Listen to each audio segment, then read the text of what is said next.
First one is d bar is equal to epsilon a bar. Second one, given already I told you the definition of d bar, electric flux density is equal to electric flux by area multiplied with the unit vector in the direction of electric flux. So now, given d bar, that is the electric flux density, I will write like this.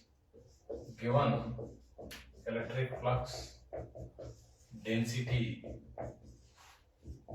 d bar, then electric flux crossing the open surface is electric flux is equal to double integral d dot ds. Dear students, actually this definition is flux by area, and you multiply with area, then you get flux. And this S means surface, no circle means open surface. So this is the formula. Dot product gives scalar. So this is one formula. Third one, if you put circle here, then automatically you get electric flux crossing the closed surface formula. So given electric flux density, then electric flux crossing the closed surface is, answer, electric flux is equal to double closed d dot ds. Okay, closed. Now dear students, what is the difference between this one and this one? Here it is closed surface, it is open surface. Now is there any other method to solve this one? Yes, from divergence theorem. From divergence theorem, closed surface integral d bar dot ds bar is equal to triple integral divergence of d bar of dv. So to solve this one, this method is there.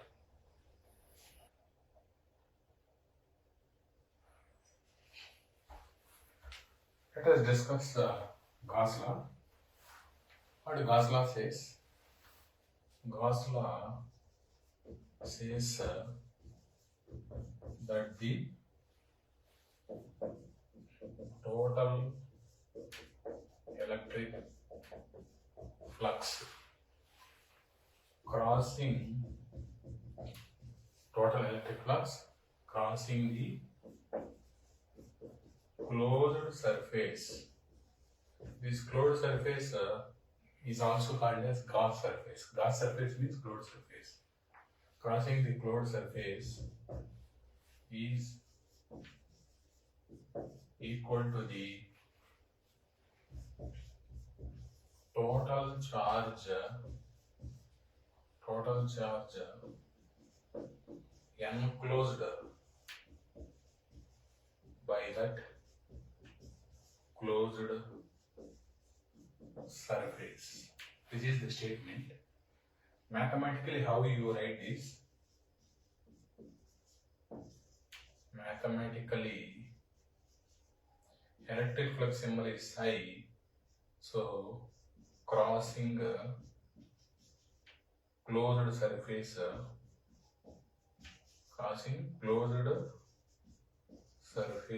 is equal to the total charge. Q means here total charge, enclosed means inside. Enclosed means inside. Total charge enclosed by that surface. Actually, if you know electric flux crossing closed surface, you have to put that this side, and this is total charge inside. Enclosed means inside. Now, if you write electric flux in terms of d bar, already we have discussed. So electric flux crossing closed surface is nothing but d dot ds. So d dot ds, closed surface integral. So in place of this one, we can write this also. So closed surface integral d dot ds is equal to total charge q means enclosed by that closed surface. So actually students, here d bar is electric flux density and dot ds, then it gives electric flux. Circle means closed, S means surface. So it gives electric flux causing closed surface. This is in terms of electric flux, but this equation is in terms of electric flux density. Now what this says, if there is a charge inside the closed surface that produces d bar, that is the meaning of this one. So using Gauss law, we can find the equation of d bar. If you know the charge inside the closed surface, then from that d bar you can find electric field also. So using Gauss law we can find electric field equations. Now what is the meaning of Gauss surface? So I am writing here a hint that Gauss surface is an imaginary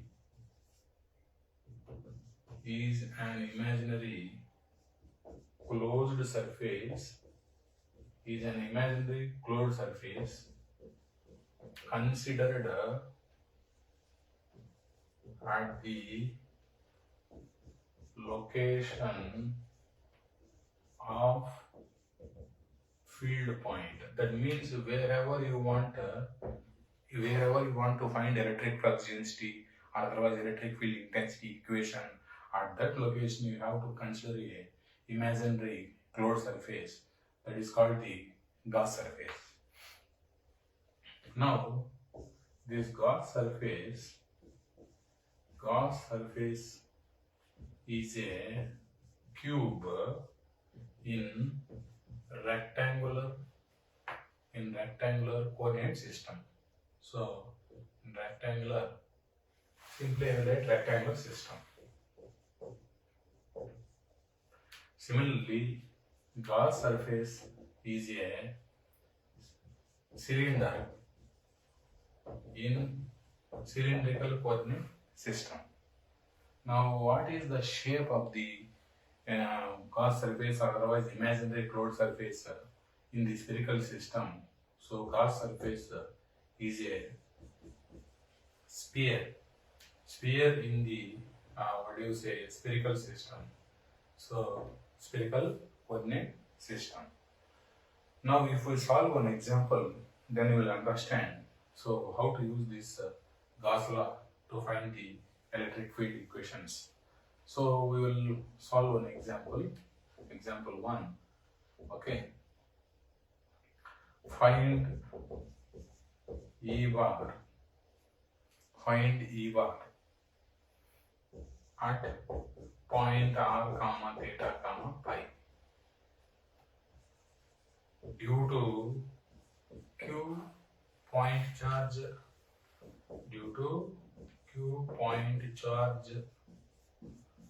located at the origin. So if you solve this one, then you will understand that statement also. First I will explain that statement, what that tells. For example, if Q charge is there here, let us solve this one. Let us say there is a Q charge is there. Where this charge is present, that is at origin. It is at origin. Now, let us say one point is there. Actually, this is a point charge, so it looks like a sphere. It is solved in spherical system. In spherical system, this location is a general point. So let us say this is the point r comma theta comma pi location. Now you want electric field here. Electric field equation is required here. Then what is the procedure? Procedure is first you write Gauss law. Gauss law is double closed d dot ds bar is equal to q enclosed. Now you consider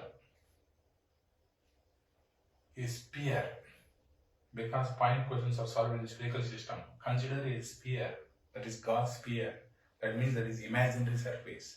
You have to imagine a spherical surface at the location wherever you want to. Here you want electric field, so you have to imagine a Gauss spherical surface here. You have to imagine a Gauss spherical surface here. Now if you imagine this Gauss spherical surface, then this is also called as imaginary spherical surface, or otherwise Gauss surface. Now what is the area of this Gauss surface? So area of this Gauss surface, area actually, then what is the radius here from origin? Here point charge is there. You want electric field at P r theta phi. What is the distance from here to here? R. So then this is a sphere, Gauss sphere I am writing here. Gauss sphere of radius r. Then what is the area of this 4 pi r square? You write that area here. Circle means closed, S means surface. Write the area of the closed surface, that is equal to. Then what is the component of d bar? Already you know that d bar start perpendicular to the what do you say? Perpendicular to the charge surface. So here actually there is a point charge.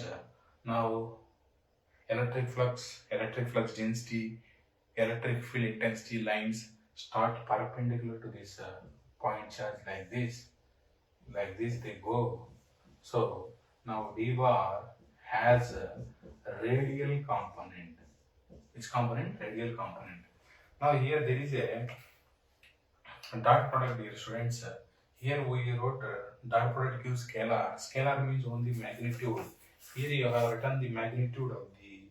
Here you have written the magnitude of the closed surface. Now let us write the magnitude of d bar. That means the component is dr. Okay.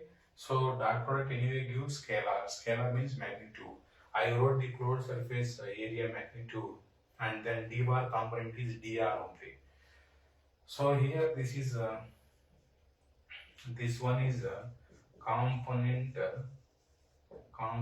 of d bar. You have to write. Okay, this one is area of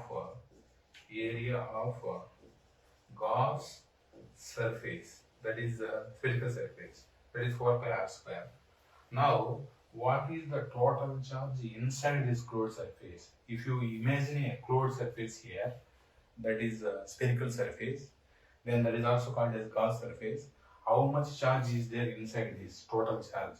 Answer Q. That is Q. Now actually this one is total charge inside, enclosed means inside the Gauss surface. Okay, total charge inside the Gauss surface. Now dear students, what is going on here?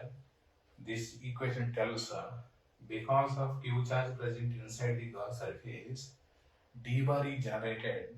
That d bar has radial component. Then that radial component start coming out.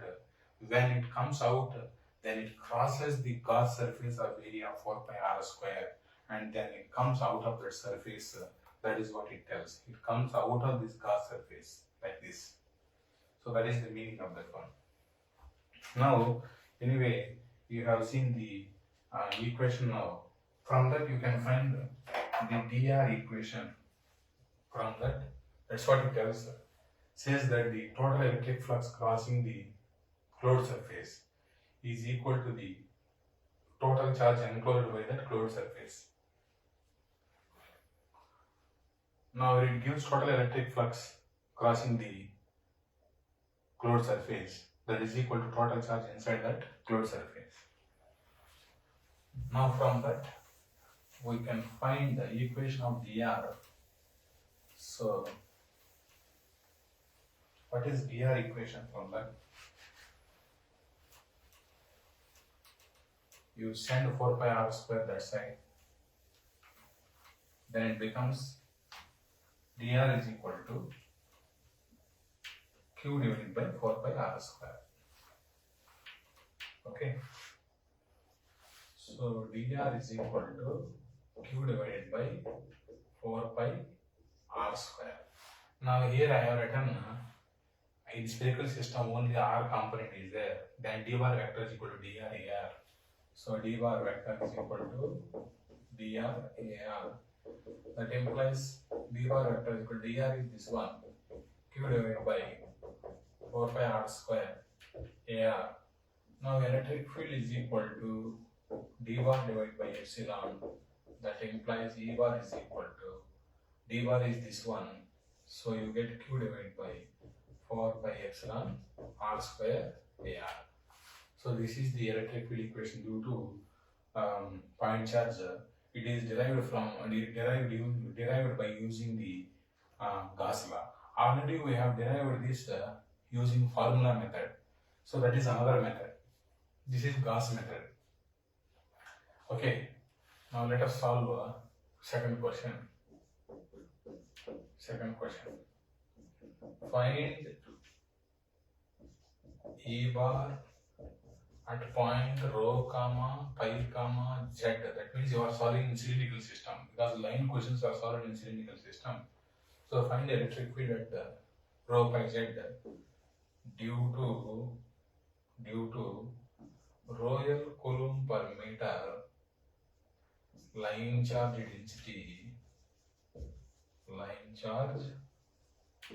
density present on the infinite long line along z-axis. Actually, earlier we have remembered this formula. Now I am deriving this one.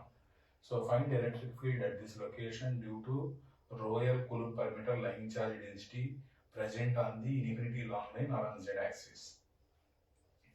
So dear students, you have to consider a Gauss surface. I told you we are going to solve this line problem in the cylindrical system. In cylindrical system, Gauss surface is a cylinder actually. That is imaginary cylindrical surface. Actually, I already told you why to imagine a surface. Answer is to observe how much electric flux is crossing. So we are going to imagine a closed surface that is called Gauss surface because to observe how much electric flux is crossing the closed surface. Then answer how much electric flux crosses, whatever charge is there inside that closed surface, that much crosses actually. So now let us draw the diagram here. So I am using this ink for the line charge. Let us say this is the z is equal to minus infinity to z is equal to plus infinity. On this everywhere there is a charge. Then this is actually z axis. Then automatically let us consider this as a y axis and this as a x axis. Already I told you every time we have to write x, y, z axis because to measure angles we have to take x axis. Anyway, here we want electric field at rho pi z location. So for example, let us take this is rho radius, then this is point rho angle pi and height is z from here. So rho pi z location. Okay. Now here we consider one cylinder. This is the cylinder. Okay. like this.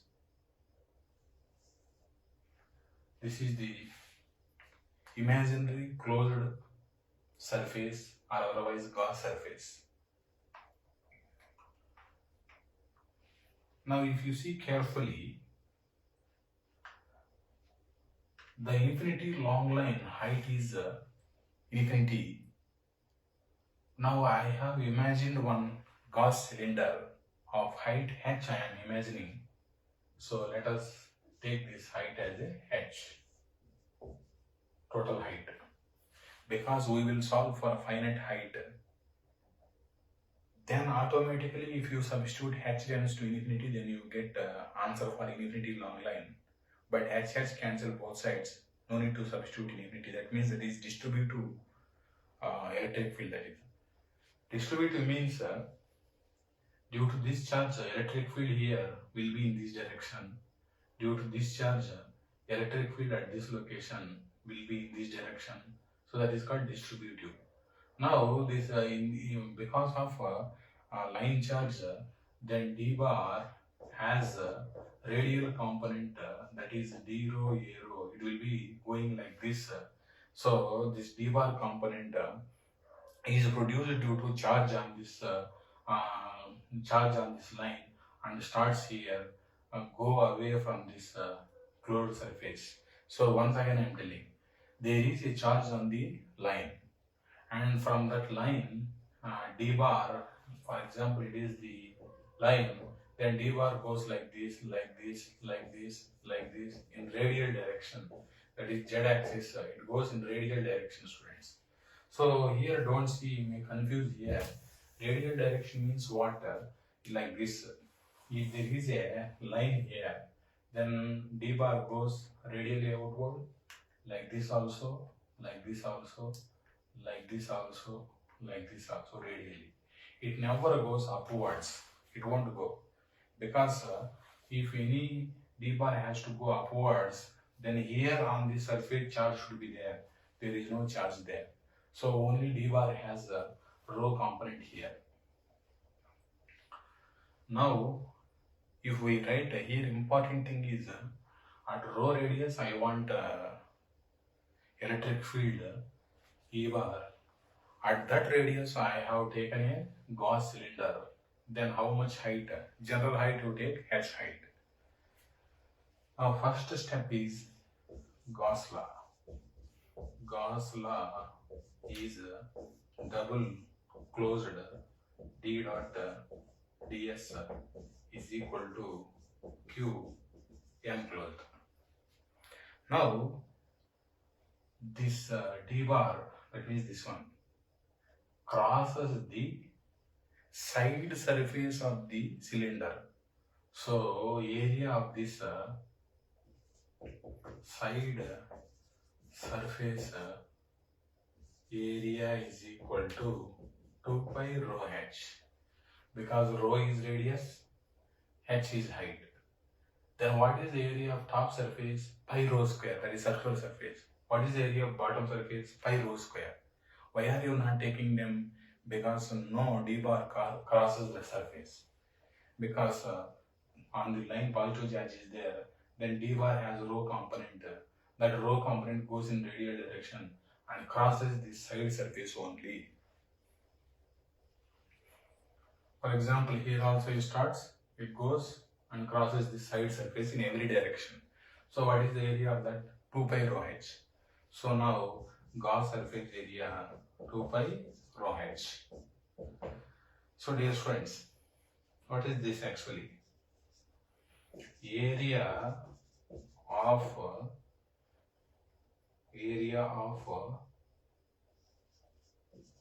Gauss surface, area of Gauss surface through which electric flux crosses. That is actually side surface only, through which electric flux crosses. Now here what is the component of d bar? The component of d bar is d rho. So this one is a component, this is component of d bar. So what is that component? Radial component, rho component. Now Q enclosed means total charge inside this gas surface. The total charge is actually, you can see here, that is rho L is present on that. So rho L line charge density is there.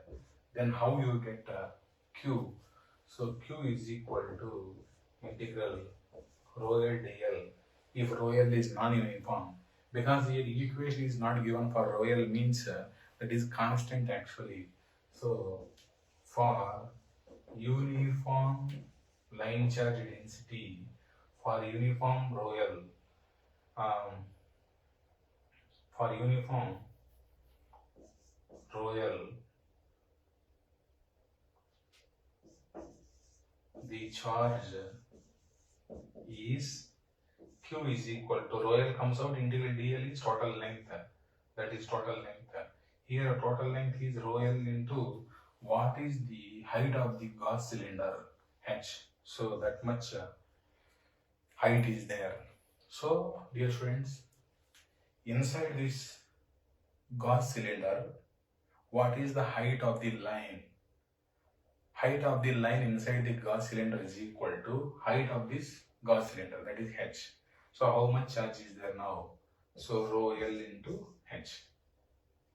Now this H cancel, you send this side, ultimately the rho is equal to rho L into H divided by 2 pi rho H, H cancel.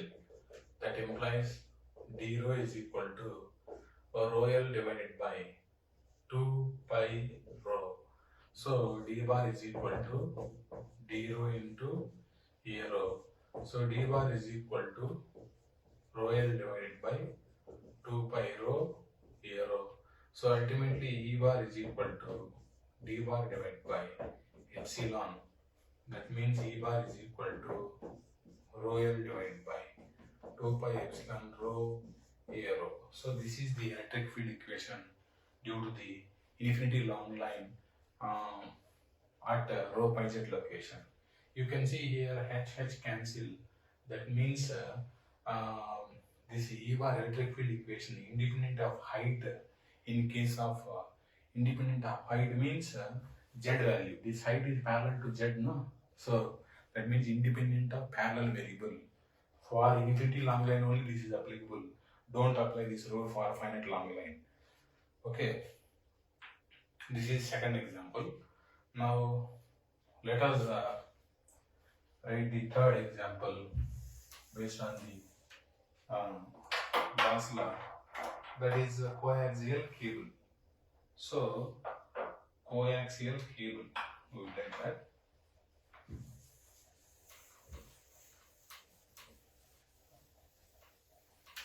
Actually, in these two examples, these are the derivations. You need not to learn the derivations, but I have explained you how to do the derivation using the Gauss law.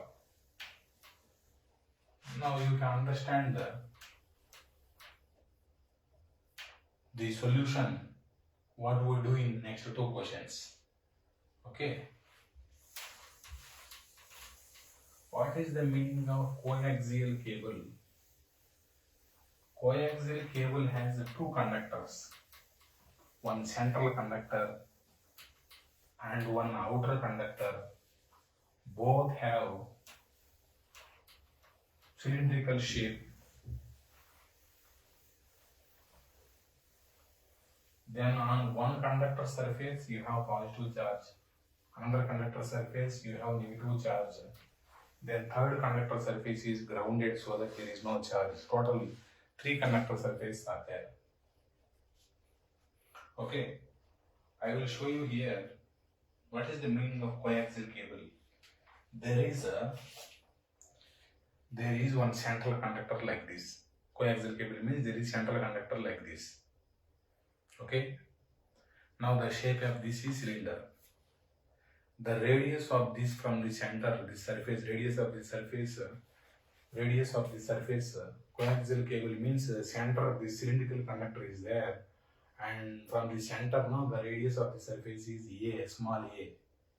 Now charge is present on this surface. Then outer cylinder is also circle like this. That shape is also this shape is also cylinder only. This has some thickness. This is conductor actually. This central one is also conductor. Now from the center to this cylindrical surface, radius is small a. Then from the center to this inner surface of the outer conductor, radius is b. From the center to the outer surface of the outer conductor, radius is c actually. Total, this is also conductor and this is also conductor. So this one is also conductor, this one is also conductor. Now we are studying static electric field. In case of static electric field, source is non-moving charge. Non-moving charge only stays on the conductor surface. Now if we put the coaxial cable like this, this is one conductor surface, side surface. But you can't see the surface because we are going to take infinitely long coaxial cable. Okay, so this is one surface, on that positive charge will be there. Now this is second surface, conductor surface. This is third surface. So in the third surface is grounded, so that there is no charge here. Now this has some thickness. Inside the thickness, inside the conductor there is no charge. Now only inner surface has a negative charge. So I will draw that diagram here. Now let me write the question. Question is,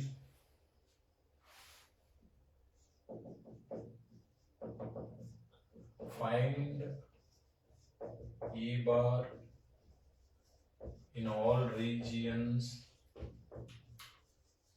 due to coaxial cable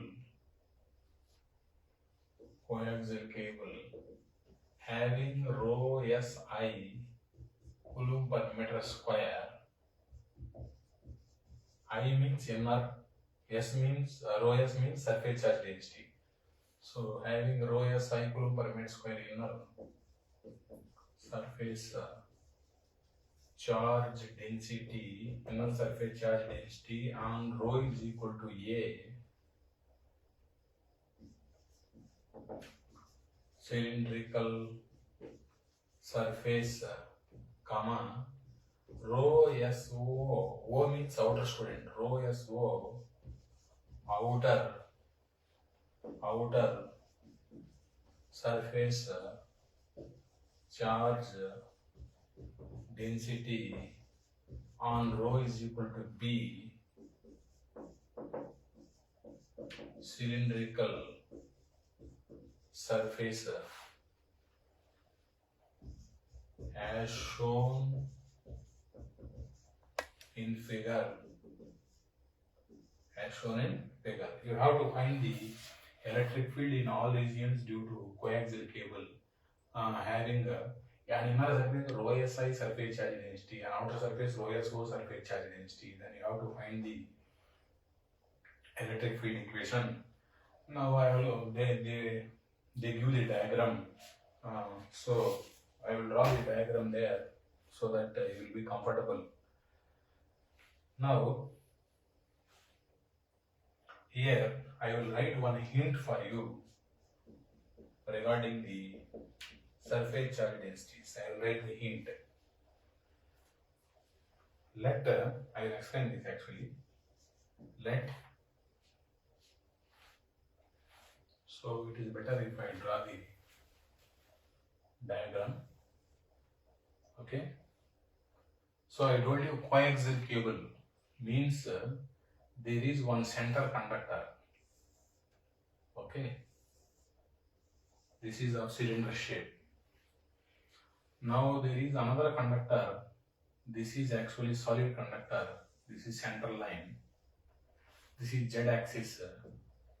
So I am doing like this, means it is a solid conductor, sigma I am putting This is solid actually. Now it is given the radius of this is rho is equal to A. Rho is equal to A. Now on this there is on the surface there is a positive charge that is given in the question. On the surface every side you have positive charge. Whenever there is a positive charge on the surface, then you will define the surface charge density. Then how much charge is there on the surface divided by area of the surface gives surface charge density, that is inner surface charge density. Okay. Now there is another conductor like this. Okay. That is also solid actually. Okay. Now this is the outer conductor like this. Okay. Now this is also solid conductor actually. It has some thickness. Thickness is from, I will write there, this inner one is radius B and outer one is radius C, and that means this has thickness C minus B thickness is there. So that is also conductor actually. I am writing here sigma. Sigma means that is conductor actually. Like this.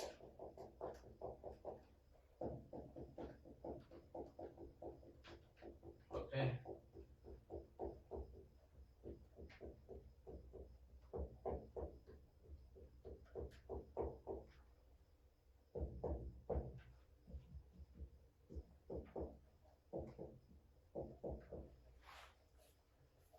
So this is also sigma.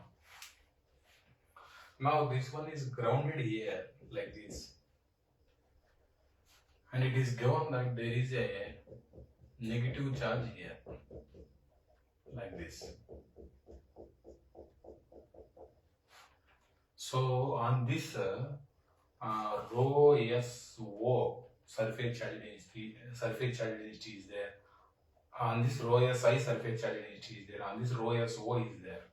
So on this rho SO outer surface charge density, here rho SI is there. So did you understand this figure, my dear friends? There is one central conducting rod, cylindrical rod of radius A. Height is infinity, because height is not given means infinity.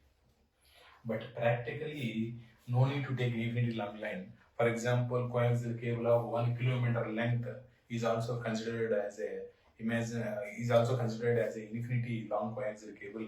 Then we use electric field formula of infinity long coaxial cable for 1 kilometer coaxial cable, also 1 kilometer long coaxial cable.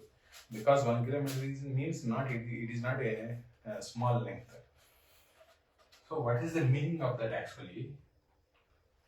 Here charge is on this inner surface, this is outer surface, and this is inner surface.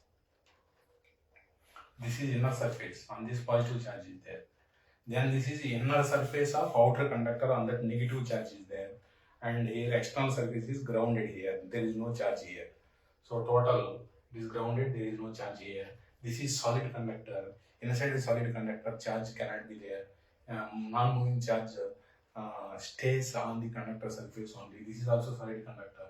This is also solid conductor. Now I am giving the definition of the rho SI and rho SO. For example, if we consider charge present on this surface for h height is q charge, definitely some amount of charge will be there. For example, here charge is there like this, na?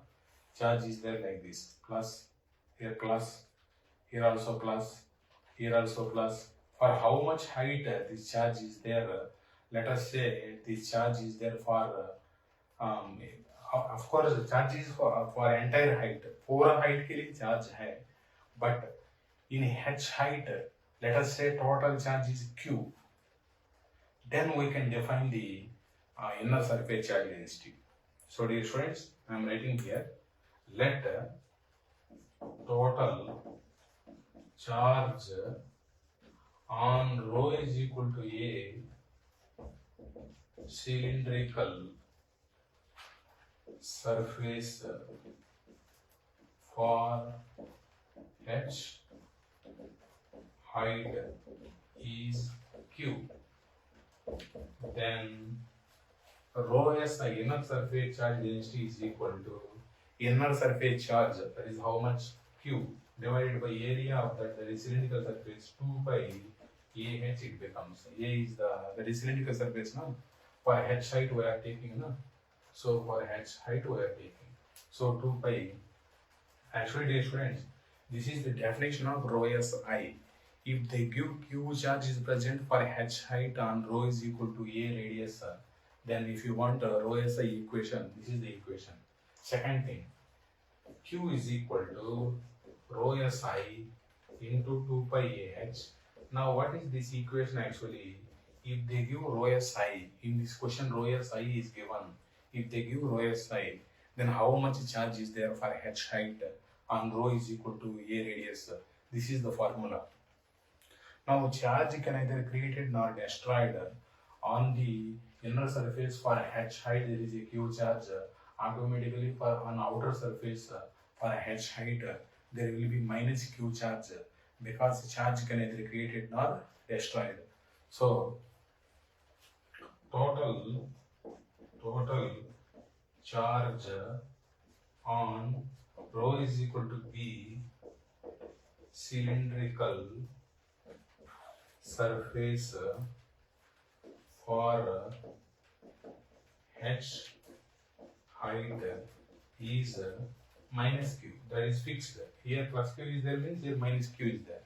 So automatically from this rho SO is equal to outer surface charge density is equal to outer surface charge is minus q divided by area of the outer surface 2 pi b into h, because b is the radius of that. Then from this q is equal to minus rho SO into 2 pi bh. So this is equation number 2. Actually, what is this, dear students? Given rho SO, this one, then how to find charge magnitude, that is minus rho SO into 2 pi bh. Now here also charge q, here also charge q, charge magnitudes are same. So I am writing here equation 1 is equal to 2, that implies rho SO 2 pi bh is equal to rho SI 2 pi ah. From this now rho SO is equal to minus rho SI into a by b, because 2 pi h cancel, so a by b. This is also one of the equation. One time when for EC students also they have asked this in GATE exam. Anyway, now it is removed, GATE syllabus static fields. So dear student, this is the equation which gives relation between outer surface charge density and inner surface charge density of the coaxial cable. And now you can see here, if inner surface charge density is positive, minus of that means outer surface charge density is automatically negative, you get. So this is all about the relation between charge and surface density, and relation between surface densities. Up to this is the question actually. Here this part is not there in the question. This is discussed only for your knowledge, how to find surface charge density. This bracket, no, this is only for your knowledge actually. This is not there in the question. Now question is over. Now you have to find the electric field equation in all regions. All regions means what? Case 1. E bar in the region 0 less than rho less than a. This is one region. 0 radius to a radius, inside this how much electric field is there? Answer, zero electric field is there because inside the conductor there is no charge. Electric field starts from the charge. No charge means no electric field. Then second region is A to B1 region. Then third region is B radius to infinity radius because from B radius onwards there is no charge. So for first region it is very simple. Closed D dot ds Gauss law, that is equal to Q enclosed. ENC means enclosed friend. Now I will take actually students, I want the electric field at rho radius. That is why I am taking a Gauss cylinder at rho radius. So this is Gauss cylinder of rho radius. Height automatically I will take h height every time. So where is this rho actually? 0 radius, that is center, to A radius, that is this one. So what is the area of this Gauss cylinder? That is 2 pi rho h. Why are you considering Gauss cylinder at rho radius? Because we want electric field at rho radius. Then what is the component of d bar if at all it is present? In cylinder's case, no radial component will be present, but here that is not there because inside this Gauss cylinder, how much charge is there inside the Gauss cylinder? 0 charge is there. What is the reason? Inside this Gauss cylinder, conductor is there. In the conductor, there is no non-moving charge is not present. So charge is 0.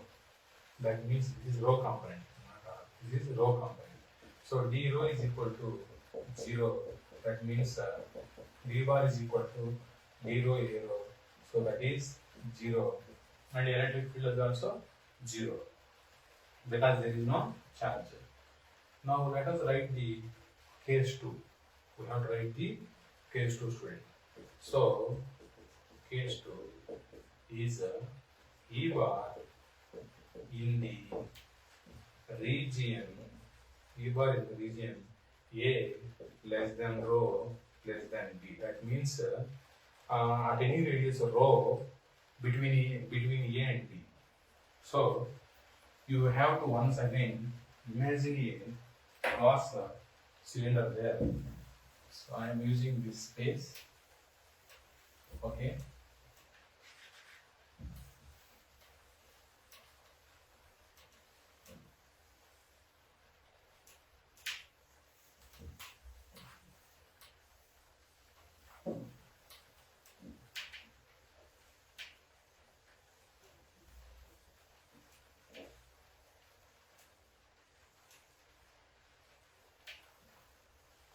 Now let us consider one. See, you want E bar at rho radius. So let us consider the Gauss cylinder at rho radius. Gauss cylinder at rho radius. Now this is that Gauss cylinder. How much height, h height you take? That is general discussion. Now what is the radius? That is rho radius actually. That radius is rho radius. Where can I write? Anywhere I can write here, no? Rho radius. Where is that rho for second case? This is Gauss cylinder for second case. So for second case Gauss cylinder, is from between A and B, between A radius and B radius. For first case, this is the Gauss cylinder, that is from 0 radius to A radius. Now here this d bar component that goes like this. D bar component start here and radial component that crosses this Gauss surface and ends here on negative. So d bar has a rho component here. So d rho, a rho I have to write here. Anyway, d bar has a scalar I am writing. D bar has a rho component here, radial component. So d bar starts perpendicular to the positive charge surface. So this is the charge surface, cylindrical surface, and goes away and end on this cylindrical surface. Now let us write the Gauss law, that is d bar dot ds bar is equal to q enclosed. Now d bar has the radial component. Now what is the area of this Gauss surface of radius rho and height h? So that is 2 pi rho h, that is equal to how much charge is there inside this Gauss surface? Answer, charge is equal to rho s integral rho s ds, but this is uniform because rho s I equation is not given. Equation is not given means that is constant actually, like this, 20 coulomb per meter square, like that, that is constant value. In that case, charge is equal to rho s I into area of the charge surface. Now here charge is on the rho is equal to a radius and height h. So rho q is equal to rho s I into 2 pi a h.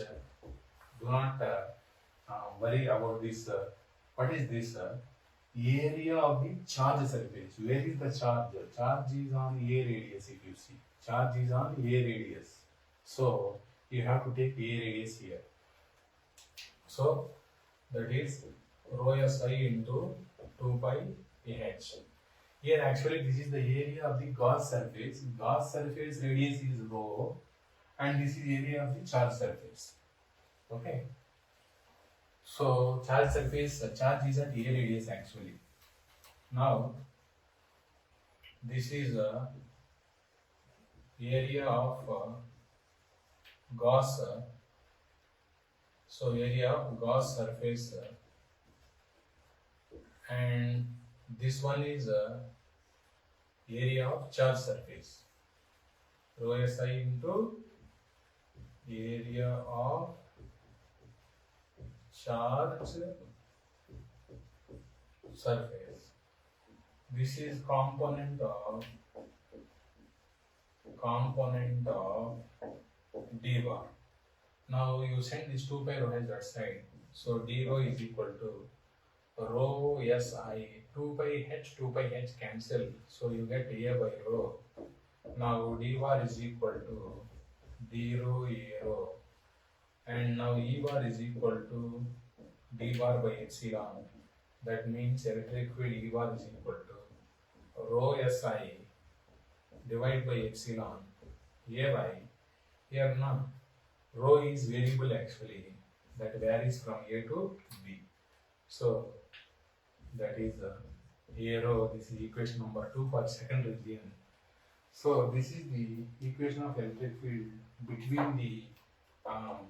between the charge surfaces, that is between A and B. Now what is the third region? You need electric field equation in the region C less than rho less than infinity. Actually from C radius to outside. Now why I have taken up to infinity? Why we have not taken from, that is up to B only, no? This is from B to infinity, because from B to C there is a conductor. This is B radius.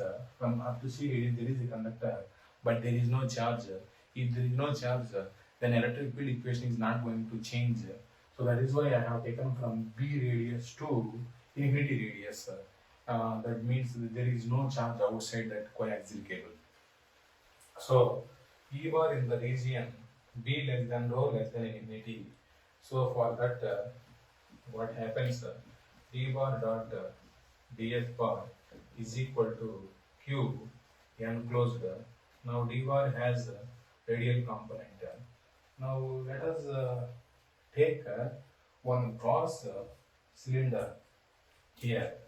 Anywhere here, let us take. Here we have to take the Gauss cylinder like this. Like this, no? Like this I am taking. Like this I am taking. Now here what is the charge inside this? Answer 0, because our inner surface inside this cylinder charge is I, and this plus Q charge is there, and this minus Q charge is there. So total charge is 0. So then what is the area of that Gauss surface? 2 2 pi rho h. Then charge is plus q on inner surface plus minus q on outer surface, so that you get 0. That implies d rho is equal to 0. So even if you write in terms of surface charge densities, that total charge is equal to rho si into 2 pi ah plus rho so into 2 pi bh. Now you substitute rho so is equal to minus rho si into a by b 2 pi bh. This one is rho si into 2 pi ah. Now b cancel. Now this and this equal, so you get 0. So in terms of charge also, if you write, you get total charge 0.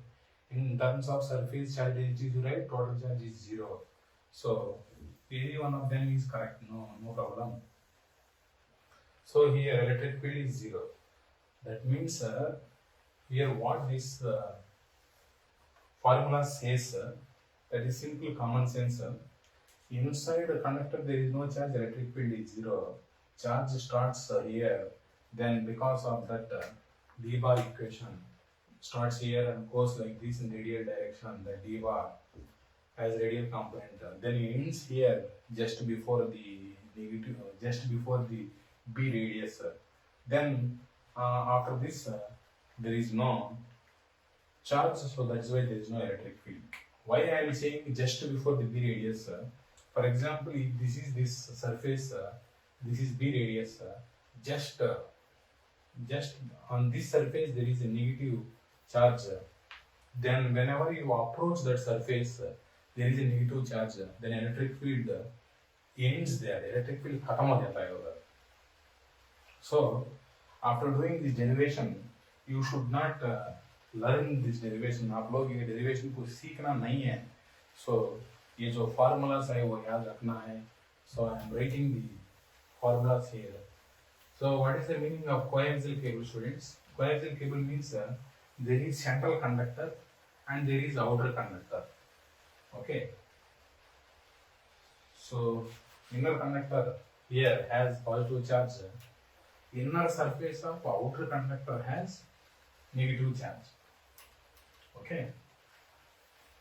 Now let us write the equations. The electric field equation is equal to 0 for 0 radius to a radius. Now electric field equation rho si by a, this one rho si by epsilon a by a rho for a less than rho less than b. Here that rho in between a and b rho changes, then the electric field also changes if rho changes. That is the meaning of that. Rho is variable actually. So is it uniform electric field or non-uniform? Non-uniform electric field. Non-uniform means location to location electric field changes between a and b.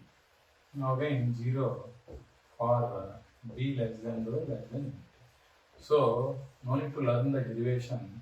This formula, you have to remember this one. If you want d equation, remove the epsilon. D is equal to epsilon a. Now let us draw the configuration. Configuration means shape of the electric field. So always we take modulus of electric field and then with respect to radius. So at the center radius is 0, then radius of the inner conductor is a, then a to b, dielectric medium is there, then that is called dielectric filled coaxial cable. If air is there, air filled coaxial cable, you say medium is there, then no need to consider C also because there is no electric field. Now what is the electric field just near the A radius? Substitute rho is equal to A here. Then if you substitute rho is equal to A cancel rho si by epsilon. So here now, like this. So rho Si by epsilon. Then what is the electric field magnitude? Just at rho is equal to B, you substitute rho is equal to B, then A by B comes. So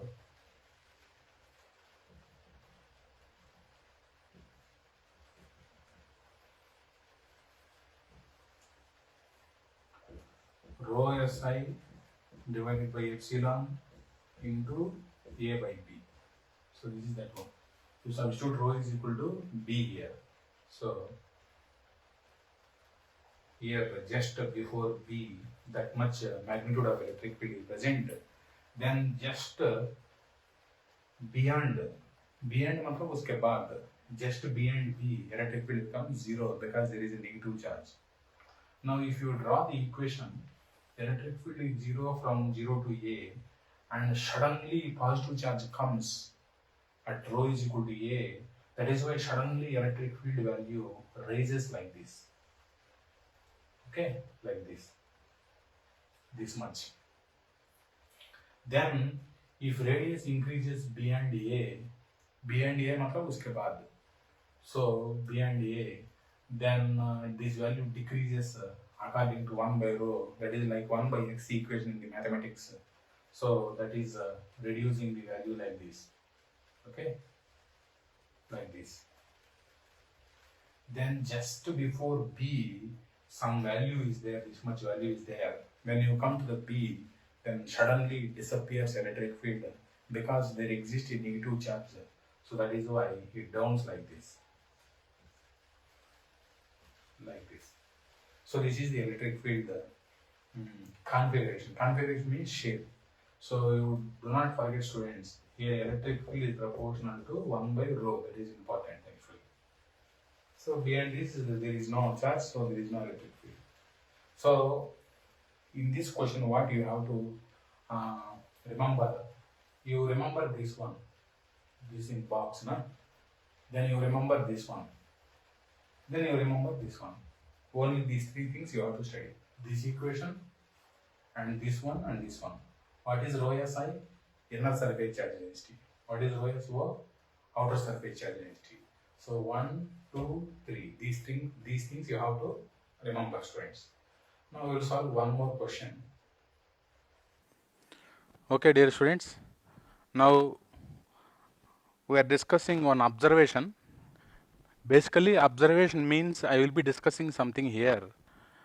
After discussion, I will put some statement or some equation in the box. You have to read that statement, and whatever statement or otherwise formula is present in the box, you have to learn that one and use that in solving questions.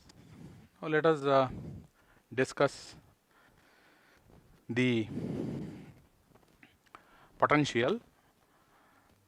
Now, already I told you, if you put some charge source here called Q dash, so this is charge source, this one is charge source. It may be some point charge, or otherwise line charge, otherwise surface charge, any charge. Already we know that around this, in this volume, if I put Q dash charge in this volume like this, electric effect is present, that is called electric field. Now this is electric field. The electric field equation is E bar, and this electric field is generated by this source. So this charge source generates this electric field. Now I am putting here some test charge, 1 coulomb test charge. If I put 1 coulomb test charge here, for example, this 1 coulomb test charge, it is for testing purpose. It is outside this field, so this charge source cannot repel this.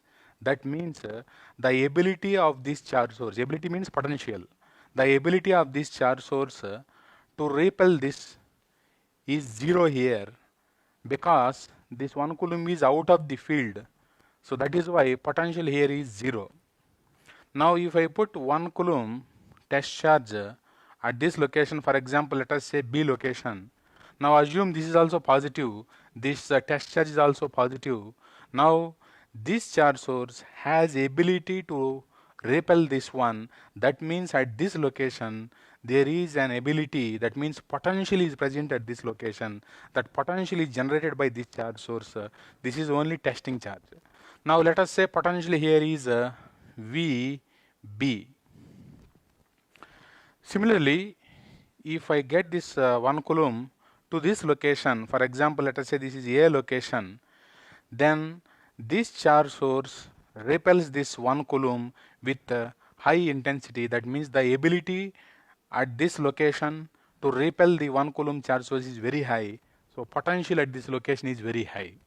So that means here also potential is there. Let us call this potential as a VA. Now, what is the definition? Work done by external source. External source means, already I told you, the person who is doing experiment is called external source. Now work done by external source in moving 1 coulomb charge from B location to A location. Once again I am telling, work done by external source in moving 1 coulomb test charge from B location to A location is defined as potential, means symbol is V, at A with respect to B. The definition is minus integral E dot dl. Then initial location is B and final location is A. Already I told you theoretical definition, this is mathematical definition. So what is the theoretical definition? Work done by external source in moving 1 coulomb from B to A. That is the theoretical definition. Now this one is actually mathematical definition. Okay. Now this is potential at A with respect to B. Now dear students,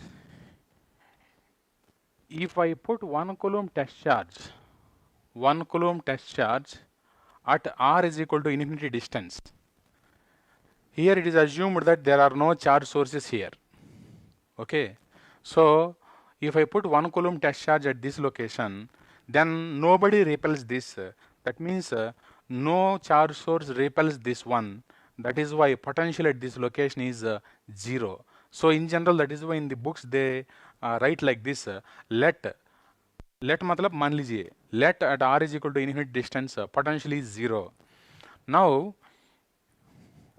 if we move 1 coulomb test charge from 0 volt location to B location, then we get the potential at B location.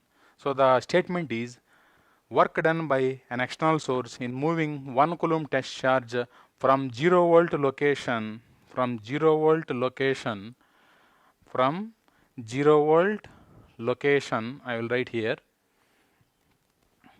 from 0 volt location is R is equal to infinity and location B and E dot dl. Okay.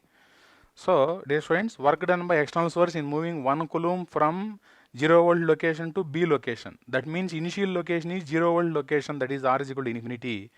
Then final location is B location. So this gives potential at B.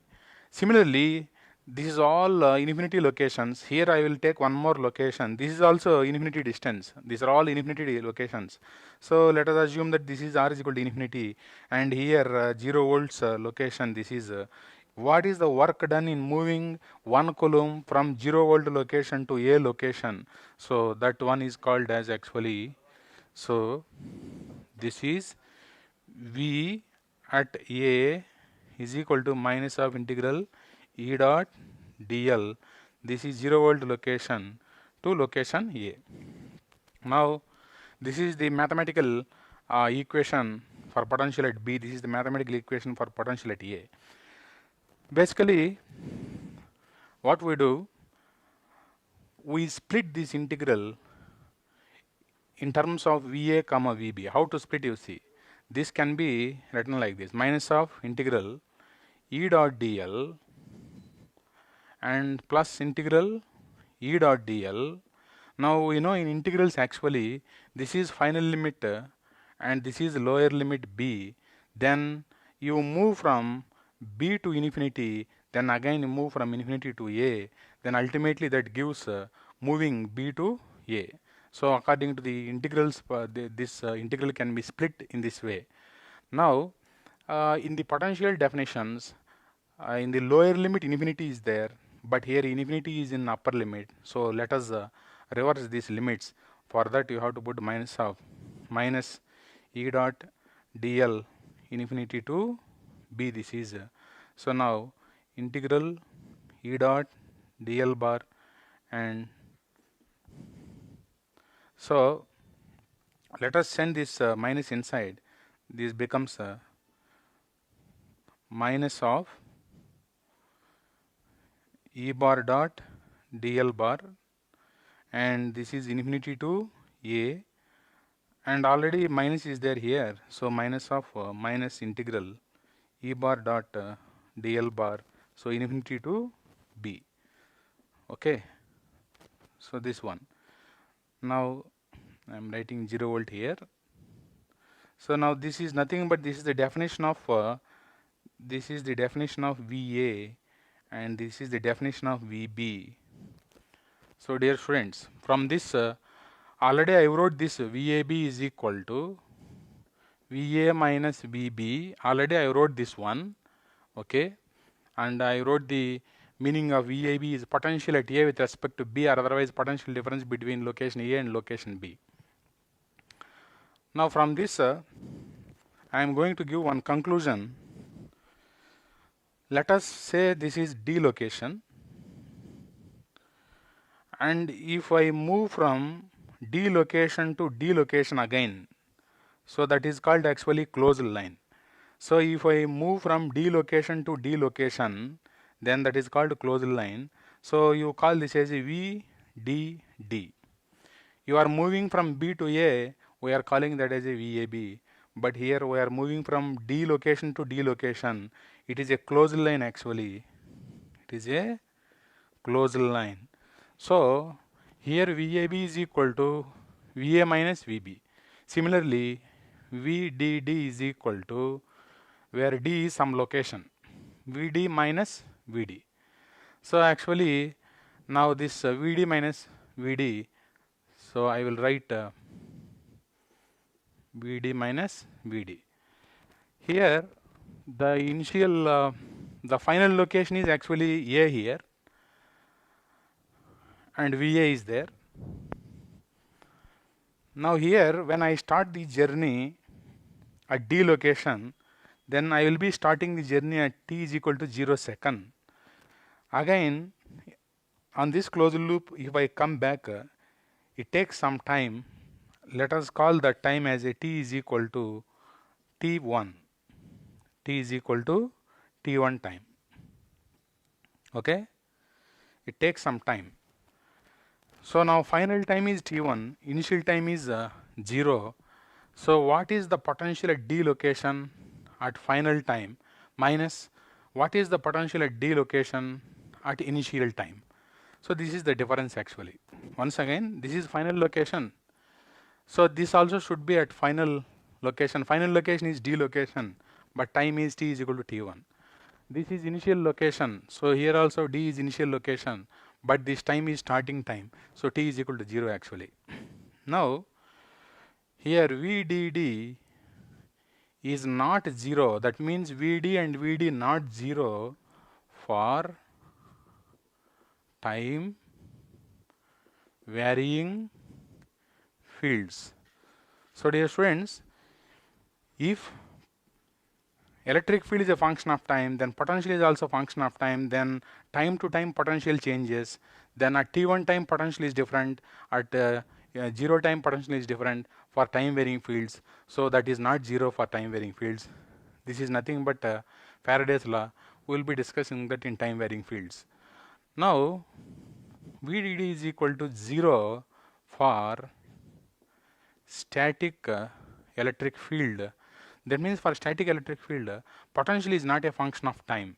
So if potential is not a function of time, at t1 time and 0 time, at both times potential at D location is same, you get 0 then. So you see these statements carefully, students. Now we are discussing static fields. So now we need this statement actually. Okay. So now let us continue the discussion of static fields. So here VDD 0 for static field. Now VDD definition in terms of electric field is minus integral E dot dl is equal to 0. So d to d. So this is initial location and this is final location. If initial location and final location both are same, then that is called as a closed line. So closed E dot dl is equal to 0. That implies for static fields. So for static fields, closed E dot dl is equal to 0. This is the conclusion. Now that implies closed E dot dl 0. Let us say equation number 2. From Stokes theorem, closed E dot dl is equal to double integral del cross E dot ds bar. So this is equation number 3. So put equation 3 in 2, then we get double integral del cross E dot ds bar is equal to 0. So compare both sides.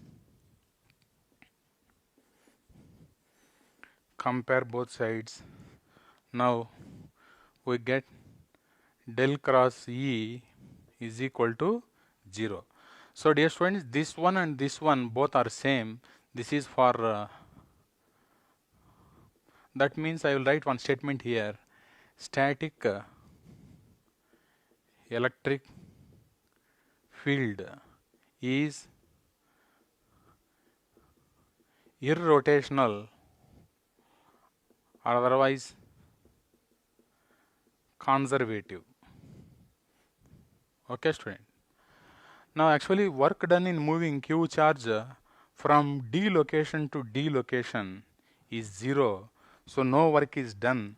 No work is done, then it's called conservative. Conservative means saving the energy. No energy is consumed. So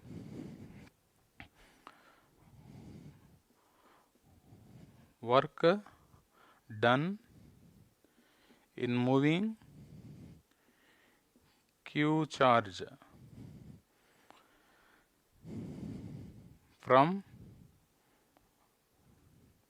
Q charge along a closed line in the presence of static field is 0.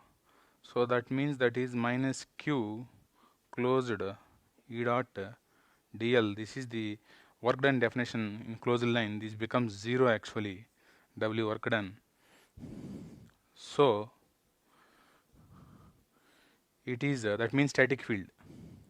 So it is called as conservative field. Okay. Now I will write one more statement here, students. What is that statement? I will put that in the box.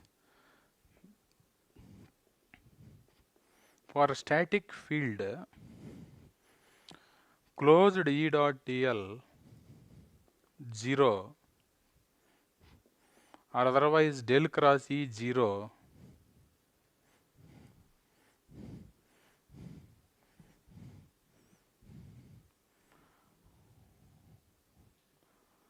so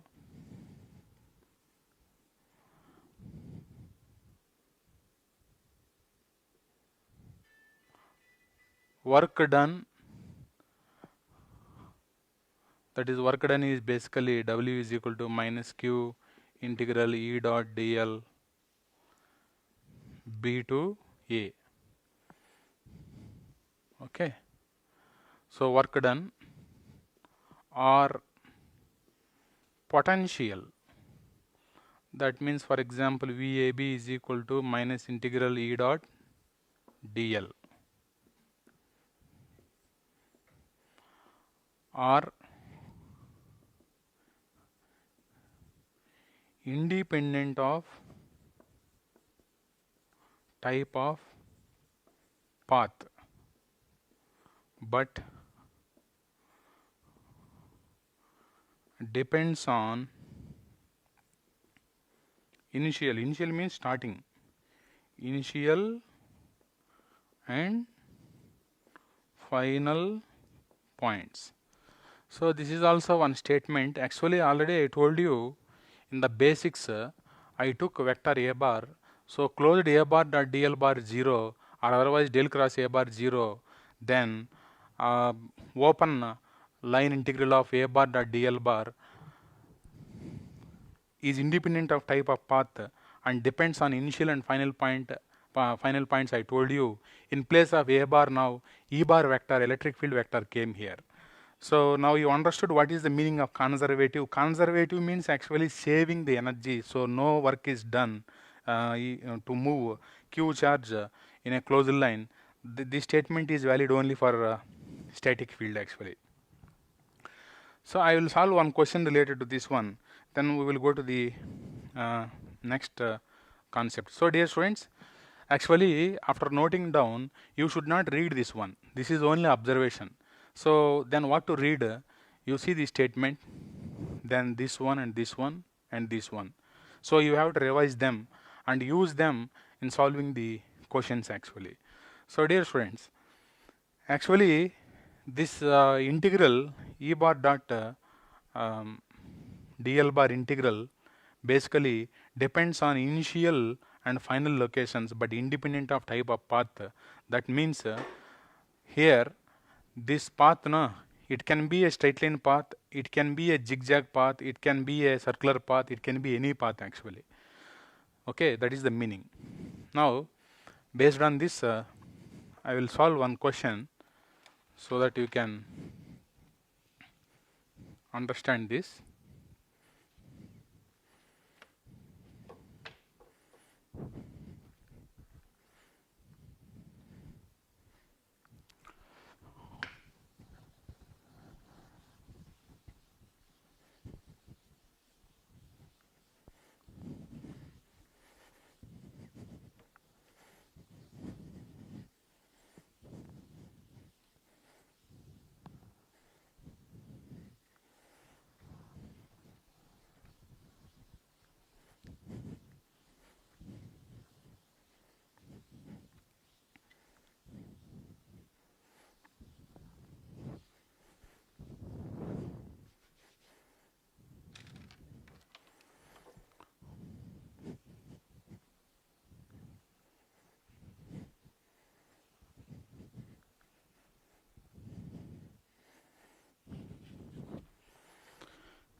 You see this question number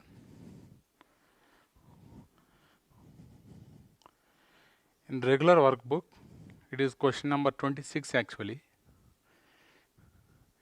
In GATE EC workbook, question number 22. Actually already I told you for EC students the static fields is not there in the syllabus, but anyway I am solving the questions. It depends on your interest. So the question is, find the V at 410 location due to the electric field E bar YAX plus XAY with respect to origin. This is the question. Okay.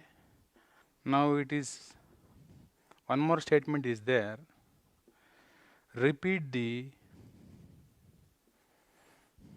above calculation.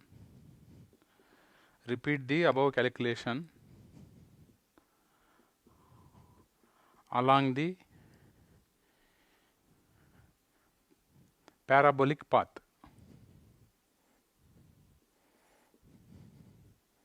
So the equation is given here, x equal to 4y square. And one more is there. Repeat the above calculation along the path moving from origin to 400, again from this location continued up to 410. So basically this question is based on this statement actually. So that equation, potential equation independent of type of path but depends on initial and final point. We will see that. If you want, you can check this. So del cross E is equal to ax cap, ay cap, az cap, dou by dou x, dou by dou y, dou by dou z. Here x component is y and y component is x. So now ax cap, you leave this one, dou by dou y of this 0, this is also 0. And minus ay, if you leave this dou by dou x of this 0, dou by dou z of this 0. Plus az, you leave this one, dou by dou x of this one is 1. Minus of dou by dou y of this one is also 1. So 1 minus 1 is 0, you got 0. So that means this is static field actually. Now let us solve this one.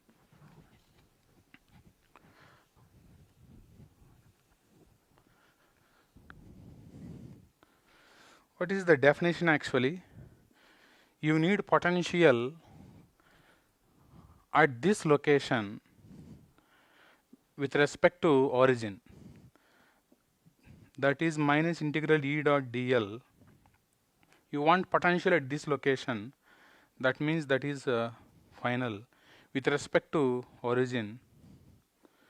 So dear students, once again I am recalling the formula.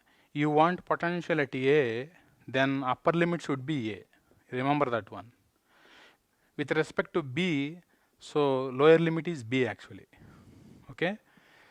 Here you should not commit a mistake, otherwise you will get negative marking. So once again I am telling you, want potential at A, then it should be in upper limit. Other location is bottom side actually. So this is in rectangular system, and here E bar is yax plus xay, and dl bar is actually dxax dyay, so dz az, and this is 410 location. Here ax dot ax is 1, so integral y dx, and here dx means with respect to integration with respect to x, so x value 0, here 4. Now basically ay dot ay is also 1, so integral x dy, here y limit is 0 and here 1, so this is the integral actually. Basically here you are integrating with respect to x, but you need y value in terms of x. Similarly, you are integrating with respect to y, and you need x value in terms of y actually. For that we have to get one equation. So here I am doing some rough work. For example, here we need relation between x comma y. So consider a straight line path between these 2 points, because in this case this integral is independent of type of path. Path is not given in this first part. I am assuming it is a straight line path, so it is applicable for all the cases. Now in the one location xy value is 4 comma 1, and in other location xy value is 0 comma 0, and in between x comma y values keep changing. So x comma y values are variables here. Now you find the slopes and equate the slopes actually. You find the slopes. So slopes between them, y minus 0 divided by x minus 0 is equal to, now slope between them is y value, here y value, here x value, here also x value. From this you get one relation between x, y. This is standard procedure. If you want relation between y, z, then you take y, z value here and you take y, z value in this location, then general location is y, z, equate the slopes, you get the equation. Now you got the equation here, y is equal to x by 4 and x is equal to 4y. Now you substitute them here, you can integrate them. So potential is equal to minus integral, here in place of y you put x by 4 dx plus in place of x you put 4y dy. So y value from 0 to 1, x value from 0 to 4. So here minus of, and this is 1 by 4, this is x square by 2, so x varying from 0 to 4. So 4 into y square by 2, y varying from 0 to 1. So ultimately this is 1 by 4, this is 4 square divided by 2 plus 4 into 1, this is actually. So in this way this is 4 times, then 4 by 2 is so here it is 4 x square by 2, and this one is 4 into y square by 2. Here one more half is there, dear students. Okay, 1 by 2 this is actually.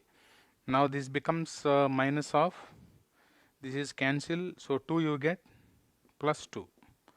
That means answer is actually minus 4 volts you got, dear students. Okay, this is first part is over now. In the second part you have to do the same calculation by taking the parabolic path between these two locations. Once again you get same answer, because in case of static fields for which del cross E is 0, in that case this integral depends on initial and final location but independent of type of path. So if I mark this as a first part and this as a second part and this as a third part, now this is first part calculation and I am doing second part here. For second part also this integral is same here, so minus of integral y dx plus integral x dy, so y varying from 0 to 1, x varying from 0 to 4, but we have to substitute this equation, x is equal to 4y square and y is equal to root x by 2, we have to substitute. Okay, you substitute and integrate here, v is equal to minus of, here y is equal to this is 1 by 2, then x power half dx plus integral x is equal to 4y square dy, y from 0 to 1, x from 0 to 4. So that is equal to minus half, this is x power 3 by 2 divided by 3 by 2, so x from 0 to 4, so 4 into y cube by 3 it is, so y from 0 to 1. Okay,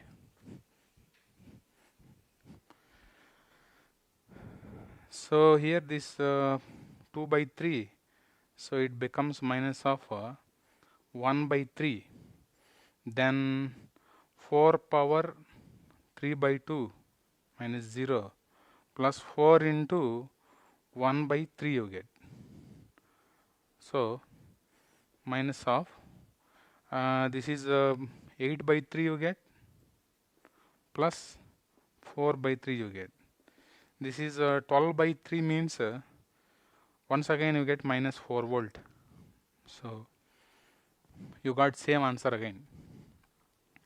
For third case also you get same answer.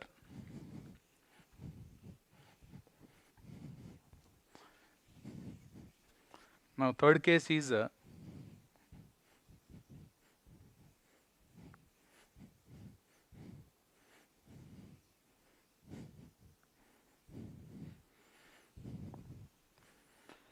the third case, first moved from origin to 400. That means in that only x value is changed. Then again moved from 400 to 410. So in second case, y value is changed. That means in this part 3, first moved in x direction, then after that moved in y direction. Okay. So you see that one.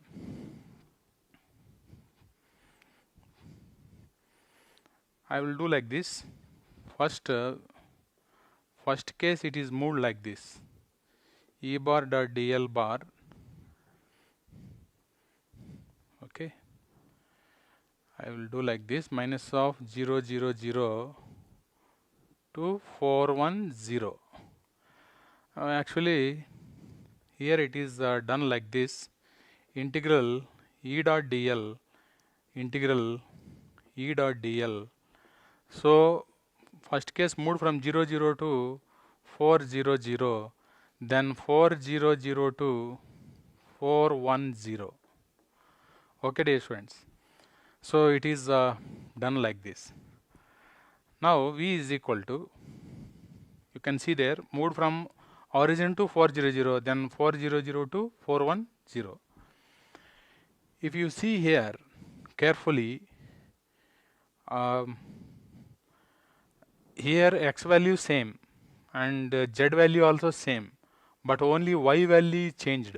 If y value is changed, in dl bar dy only comes, in e bar also only y comes, then integral you get here y term is x ay cap dy ay, y varying from 0 to 1, and here x value 0 and also y value is dear students, x value 4, not 0, x value is 4 here. Okay, and z value 0 for this path, this one. Now second one is minus of integral. If you see here carefully, x is varying from 0 to 4. That means in dl bar only dx comes. In dl bar here dx ax comes, then e bar also x component you have to take in dot products. So then that is y ax dot dx ax. So here x is varying from 0 to 4, but for this path y value is 0 here, y value is 0 and z value also 0. So this is equal to minus integral x value 4 you substitute, ay dot ay is 1 actually, then integral dy means y varying from 0 to 1. Here you substitute y 0, this becomes 0 now. Ultimately you get minus 4 volt again. So in this way you saw this, in every case you got minus 4 volt only. Okay students.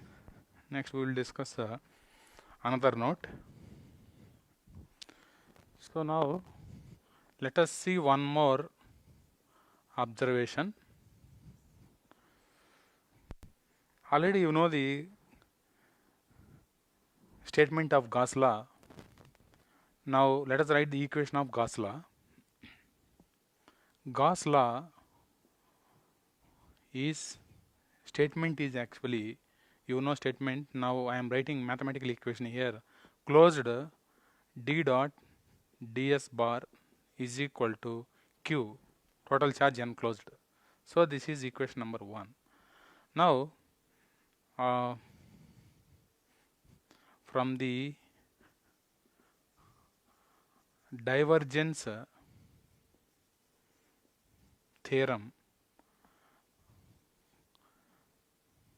closed d dot ds bar is equal to triple integral divergence of d dv. Okay.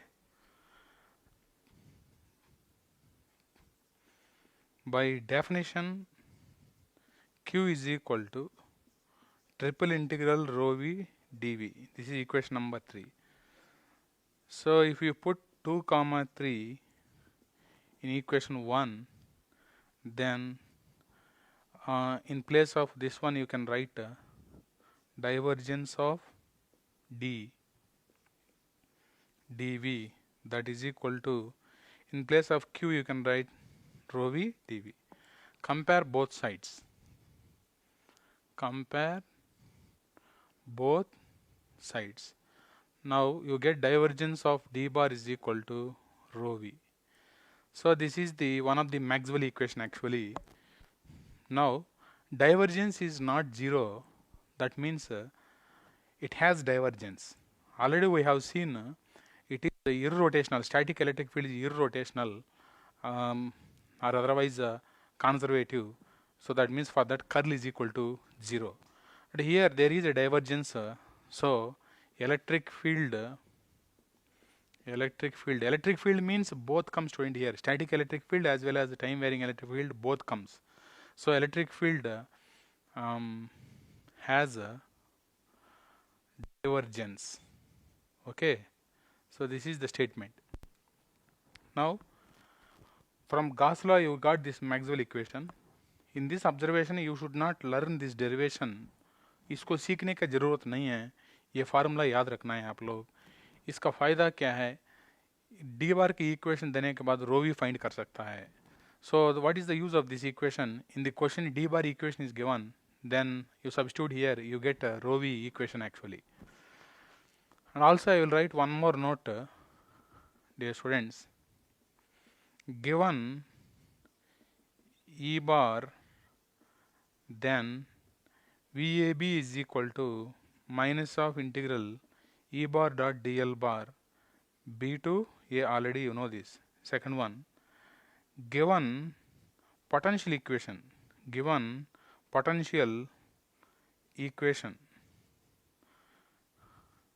then electric field is equal to minus of grad V. Okay, already I wrote this earlier in the basics. So I told you minus of integration of electric field is potential, minus of differentiation of potential is electric field actually. Now let us solve questions related to this one. Here one question is there, regular workbook actually, question number 30, and in GATE workbook it is question number 26 actually. Question numbers may be different, don't bother about question numbers, I am writing the questions, so you need not to worry about them. Given V is equal to 4 cos theta divided by r square is a potential function in spherical system.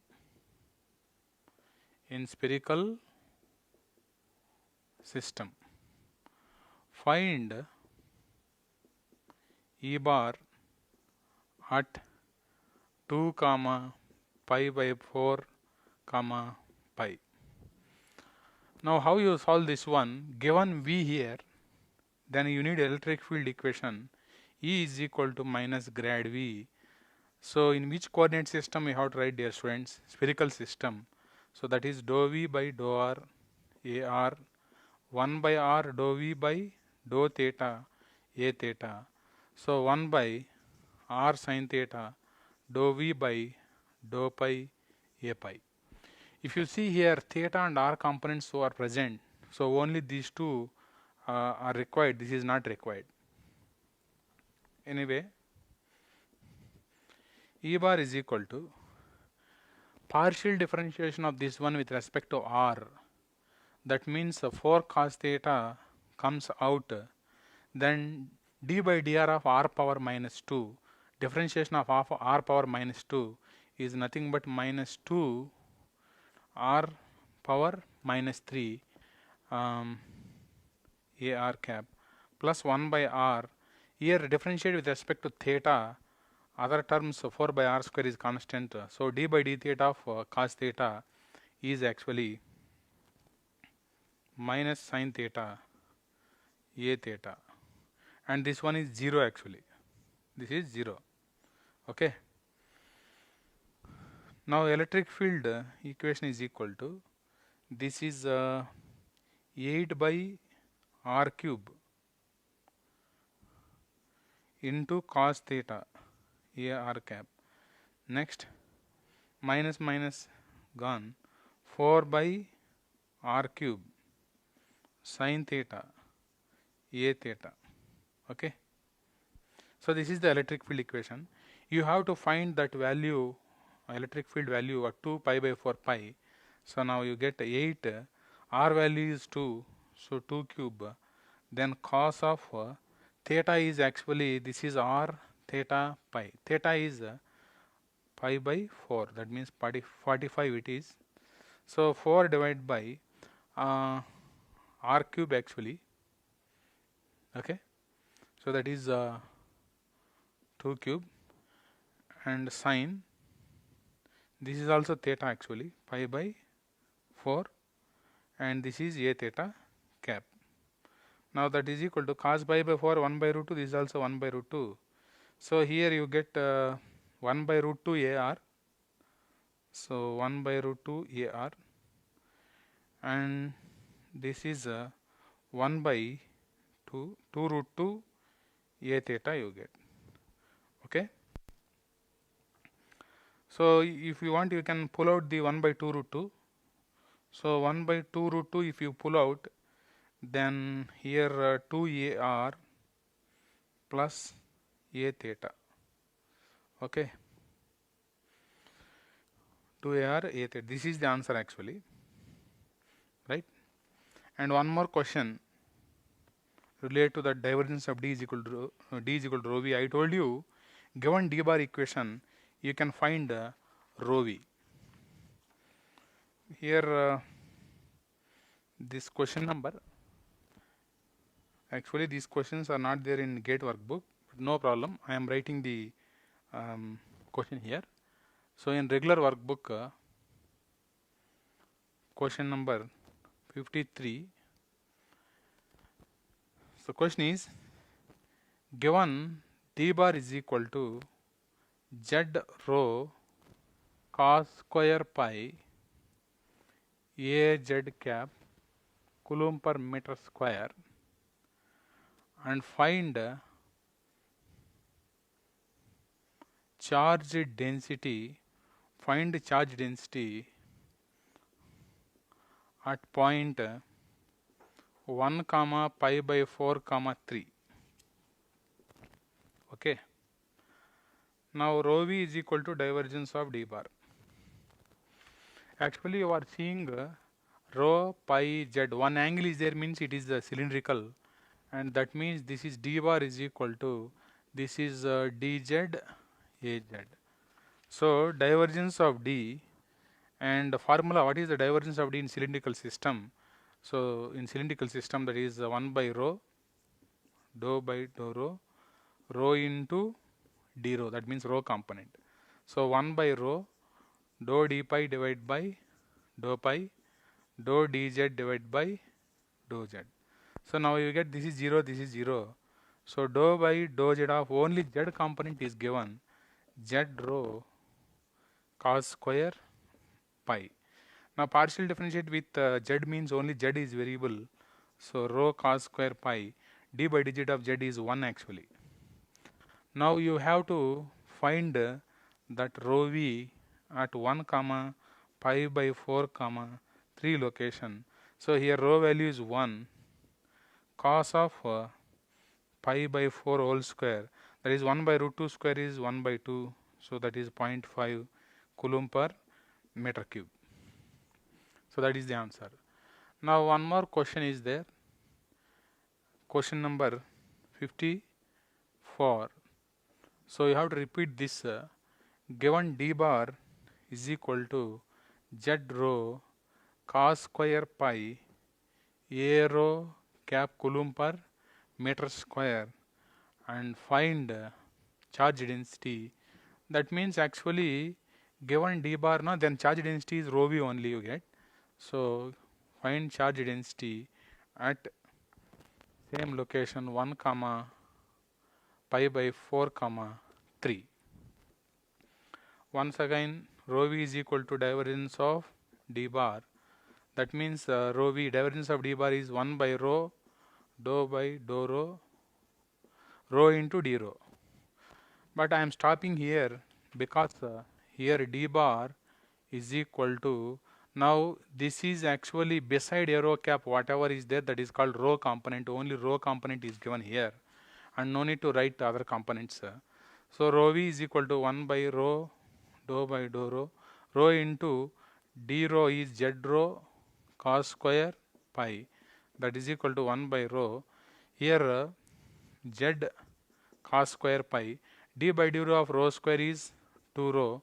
So now you get actually 2 times rho cancel, z cos square pi you get.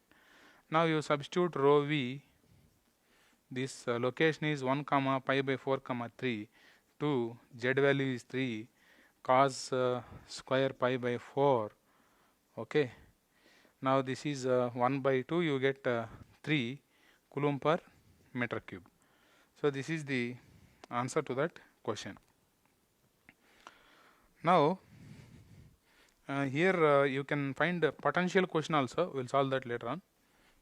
So dear friends, let us start the static magnetic field chapter. Actually DC current produces static magnetic field, or otherwise magnet also produces static magnetic field. Now let us study the equations of magnetic field due to DC current. So if you want to have a current, then there should be a conductor. So let us take one conductor here. In this conductor, this is a conductor. In this conductor, I1 current is going, let us say. Now because of this current going in this conductor, around this everywhere, for example here there is a conductor, in this if I current is going, around this magnetic field is generated, and in that magnetic field you can calculate magnetic flux, you can calculate magnetic field intensity H bar, and you can calculate magnetic flux density B bar, you can calculate energy stored in the magnetic field, you can calculate inductance. Those things we are going to calculate in this chapter. Now at point 2 location, around this, let us select this location, that is called point 2. At this location you want magnetic field intensity H bar, you want H bar here, that is called field point because you are calculating the magnetic field intensity at this location. Now somewhere here origin is there, because these points are located with respect to origin, here O is origin. Due to I1 current going in long conductor means source length is more, then magnetic field produced is H bar.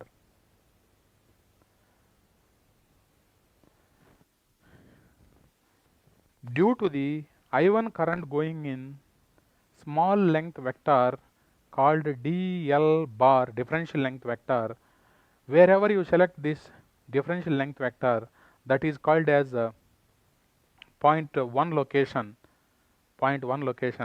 That means at point 1 location you have selected a differential length vector, so we are calling it as dl1 bar, so differential length vector at point 1 location. Due to I1 current going in small length vector, then differential magnetic field is produced, that means small amount of magnetic field is produced. This is symbol is once again I am telling, if I1 current goes in long conductor, then more amount of magnetic field is produced, that is called H bar. If I1 current goes in small length vector at point 1 location, then differential magnetic field intensity is produced, the symbol is dH bar. Now here OP1 bar, is positional vector of point 1 with respect to origin, OP2 bar positional vector of point 2 with respect to origin, then R12 bar is a distance vector from point 1 to point 2, that is point 2 minus point 1. This is in point form. In position vector form, OP2 bar minus OP1 bar. So here this is a unit vector A R12 bar. Unit vector in the direction of R12 bar is R12 bar divided by modulus of R12 bar. I am calling this simply as A12 bar, because every time difficult to write R1 to R12, so it is A12 bar. A12 bar means unit vector in the direction of R12 bar. So once again I am writing here DL1 bar is a differential length at point 1. If you multiply with I1, then that is called differential current element at point 1. Element means length, differential element means small length. In small length current is going, so that is why it is called as a differential current element. At which location it is present? At point 1 location. Here point 1 belongs to source. Here source is current. That current is generating this field. That field is called result or otherwise cause. Effect. This is the source or otherwise cause. This causes, that means that is responsible, current is responsible to generate the magnetic field. So this is called result actually. So DC current is the source. The DC current is also called as a cause. That source generates this field. So this field is called a result. Now here point 2 is a field point. So that means magnetic field, that is field point. Then point 1 is a source point actually. That means source is at this location, current source. Now DH12 bar, we have to write here first. What is the meaning of DH12 bar? D means differential.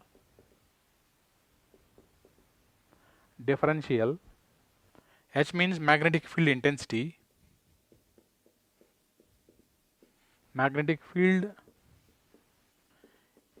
intensity, bar means vector, at point 2 location due to I1 DL1 bar differential current element at point 1. This is the symbol actually. This is the meaning of that symbol. Now Biot and Seward, this is actually Biot-Seward law we are discussing. Okay.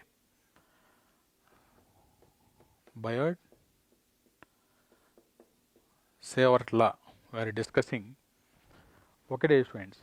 Biot and Seward, they did experiments and they gave formula. So according to Biot-Seward law,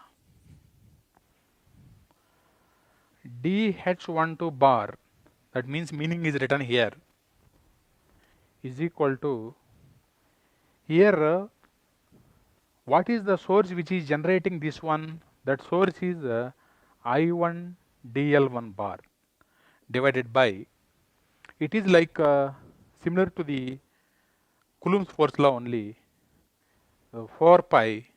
In Coulomb force law epsilon comes, but here mu represents magnetic field, that doesn't come. We will see why. Then here a unit vector is there, A12 bar, then mod R12 whole square is present. It is like I am talking of Coulomb force law. In Coulomb force law, Q charge is there here. From Coulomb force law, we get electric field E12 bar is equal to Q into A12 bar divided by 4 pi epsilon modulus of R12 whole square, dear students. So this is electric field intensity, this is magnetic field intensity. Then DE12 bar means DQ you have to take. So here in place of DQ, I1 DL1 bar is there. Unit vector, so unit vector. 4 pi, here also 4 pi. R12 square, here also R12 square. Actually, the unit of magnetic field intensity is ampere per meter. You can see here, this is a meter, unit vector, no unit. Meter by meter square is per meter. So ampere per meter, no unit is there. So ampere per meter, and here mu doesn't come. Actually, what is the meaning of epsilon? Epsilon means permittivity. What is the ability of the medium to permit the electric energy? That is given by epsilon. Then what is the ability of the medium to permit the magnetic energy? That is given by mu, that is permeability. Then what is the um, ability of the medium to permit the electrical current? That is called conductivity sigma. So they are the meanings of epsilon, mu, sigma. Anyway, now from Coulomb's experiment, electric field direction is in the direction of A12 bar, but according to Biot and Seward experiments, magnetic field at this location was perpendicular to the dl1 bar vector and a12 bar vector. So perpendicular means cross comes. From that experiments, they have decided dl1 bar and a12 bar cross you take, then that was the direction of dh12 bar. First they do the experiments and they write the formula. So this is the dh12 bar. So if you see carefully, this magnetic field is generated due to the current. So here current is there. So magnetic field is proportional to current. Then H is proportional to current. Like Y is proportional to X. So Y is equal to mx. This is linear. So this formula is also linear. So if you have so many conductors, then you want magnetic field at this location. Then you have to find magnetic field due to each conductor. Then total magnetic field is sum of them. So in that way, magnetic field is linear. So if you want a total magnetic field, you have to add. Adding means integration here in case of conductor. So total, okay, I will put this in the box, student. Let me write one more thing. I1 dl1 bar cross a12 bar is nothing but r12 bar divided by modulus of r12. Modulus of r12 is a scalar, so that scalar can come out of the cross that goes to denominator. So 4 pi modulus of r12 whole cube it is. So similar to electric field formula, in electric field formula a12 is there, then denominator whole square. In r12 is there in numerator, then whole cube present. So this thing you have to remember. This total thing you remember, students. That is why I am putting them in the box actually. This one you have to remember. Here R12 bar means 0.2 minus 0.1, that is nothing but field point or otherwise field location minus current source point. Current source point means at which location that current source is there. So that is the meaning of R12 bar. Now if you want total H bar at 0.2 is H12 bar is equal to, you have to integrate that one, because here that is a conductor having length, so you have to integrate that. So that is I1 dl1 bar cross a12 divided by 4 pi modulus of r12 whole square, and that is nothing but this one only, you have to integrate that one. Anyway, no need to remember this formula. So this is the main formula which you have to remember. If you want how much magnetic field intensity is produced due to the differential current element, this is the formula, and no need to remember this. Simply you integrate this one, integrate this one, you get this one. Now H is proportional to I here, so H bar is linear with respect to current source. Okay. Now in this you remember, and this one you remember. If you want total H bar due to so many conductors, then find H bar due to each conductor, then you add, you get the total H bar. Now let us talk of types of the current sources. That is also note types of current sources. First one is line current. First one is line current. Line current means in the conductor, this is conductor actually. In the conductor having some length, I current is going, then I current is called as line current. That means line current, line means length, that I current is going in the length actually. That is the meaning of that. Second one, surface current. That means current is going in the surface or otherwise on the surface. What you do? You take like your notebook paper. So that paper thickness tends to 0. That means very small thickness. But that paper is manufactured with conductor. That means I am asking you to take conductor sheet because conductors carry the current. We are talking of current here. Now I am taking here like this conductor sheet.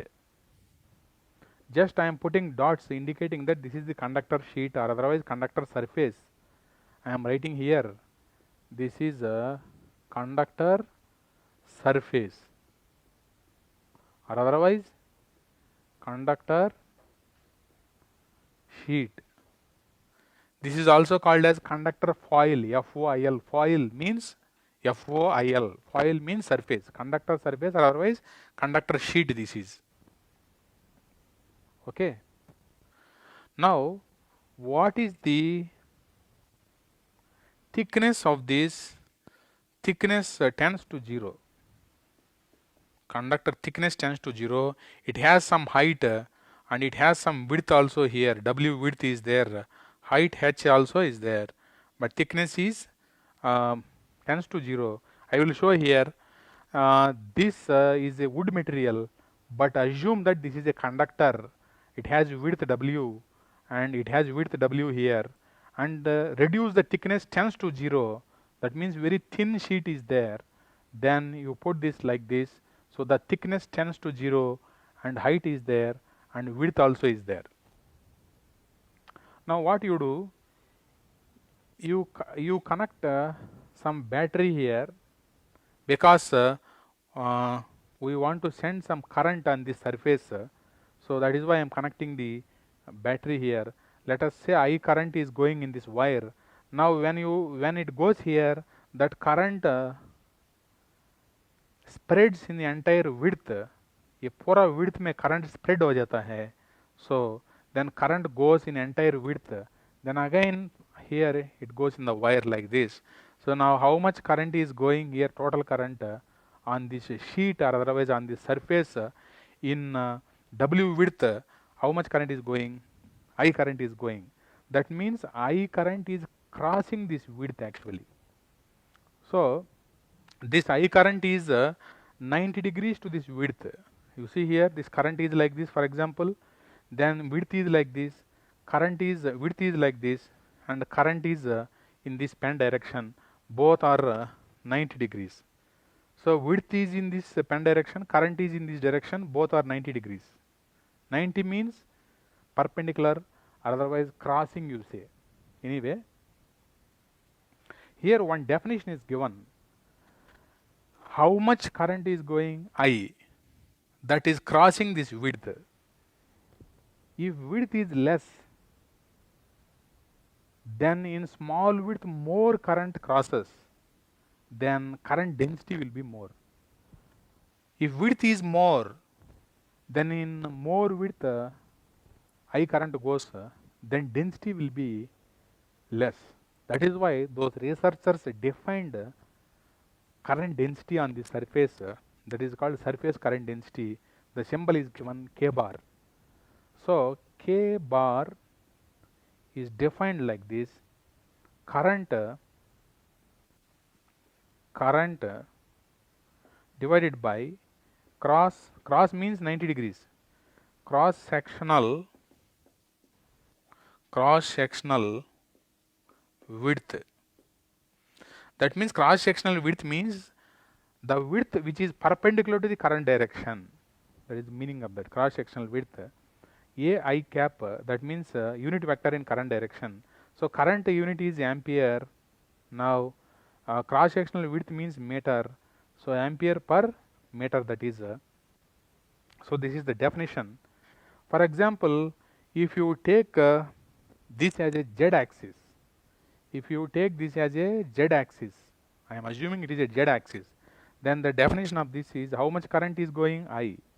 That current is crossing this width W. Then current direction is AZ. So that is the definition. Okay, in this case. So it is defined like this. Once again I am telling, if width is changed, then automatically density is going to change. Because current is crossing the width, that is why width is taken here.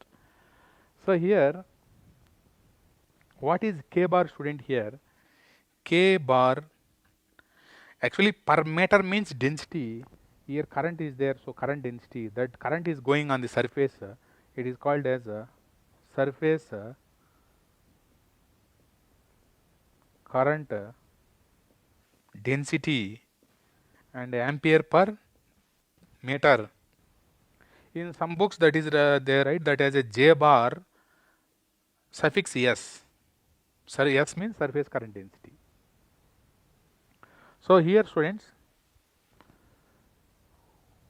one more configuration is there, current configuration, volume current. You take the conductor like this, solid conductor. This is solid conductor. Height is h, width is w. Height is h, width is w, thickness is t. Okay. Now, but thickness is more here now. Thickness is more. So if there is a conductor like this,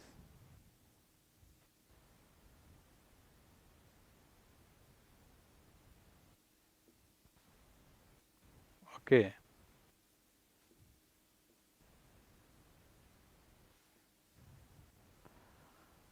now width is w, thickness is t, but this thickness is very high, so that the area of this is area is equal to w into t. Area, this one. If you connect some voltage source here like this, then I current is going. That I current spreads in this area now. Here it is going in the conductor wire, but whenever it goes here, that spreads in this area. Then how much current is crossing this area? I current is crossing this area now. So total current going crossing this area is I here.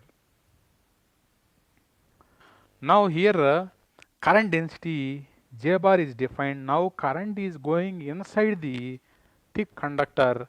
This thick conductor has a height, width, thickness. So height into width into thickness is volume. That means current is going inside the volume. That is why it is called volume current. Now this is volume current density. Definition is current divided by cross means 90 degrees to the current, cross sectional area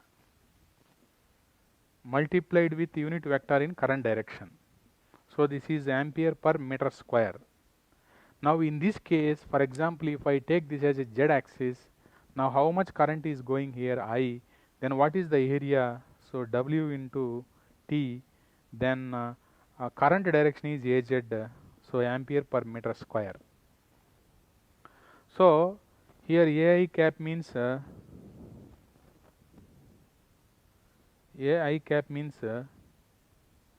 unit. A cap means unit vector. I means unit vector in current direction. Unit vector in current direction. Now here J bar is called volume current density. Some students may confuse, sir, volume current density means per meter cube must come, but here per meter square is coming. Actually the meaning is current is going inside the volume, that is why it is called volume current, but it is crossing only the area, so meter square. Current is going on the surface here, that is why it is called surface current, but crossing only width, that is why per meter came. These are definition, students. Now here I am writing one note. What is that note? If I take a differential length vector, then in that let us say I current is going. Then what is the unit of this? This is ampere multiplied with meter, scalar multiplied with vector. Overall it is a vector. Now you take k bar surface current density, multiply with where this k bar goes on the surface, you take small surface ds. Actually surface is a vector, but we are taking magnitude of that surface, so that this is scalar. Scalar into vector is again product is vector. This is also vector. The unit is, this is ampere per meter into meter square. Once again unit is ampere into meter only. So this is ampere into meter. So the unit of this one same, and scalar multiplied with vector, overall vector, and I am taking magnitude of the surface vector and multiplying with vector, so that overall it is a vector. Why to take magnitude here? In such a way overall you should get vector. Similarly, J bar is a volume current density. You take differential volume, then overall product is vector, because this is scalar multiplied with vector is overall vector. So here ampere per meter square it is, multiplied with meter cube, you get ampere multiplied with meter. So all the three have same units and all are vectors. Now we know that due to line current, dH12 bar is equal to I1 dL1 bar cross A12 bar divided by 4 pi modulus of R12 whole square. Now if you want total current, then single integral you have to take, because line has a length. That length means only one variable is there. Now if anybody wants what is the magnetic field intensity due to the surface current, then in place of IDL bar you can put K bar ds. Then if you want total magnetic field, you have to take double integral. Similarly, if anybody asks you what is the total H bar due to volume current density, then replace IDL bar with J bar dV. Then if you want total H bar, you have to take triple integral. So due to differential current element, dH12 bar is this one, then total H bar is H12 bar is equal to, single integral you have to take,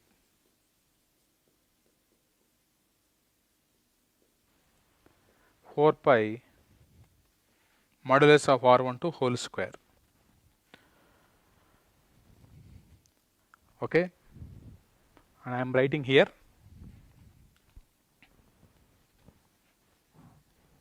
Now second case, what is the differential magnetic field due to the K bar ds? Then simply you have to replace IDL bar with K bar ds. So here I am writing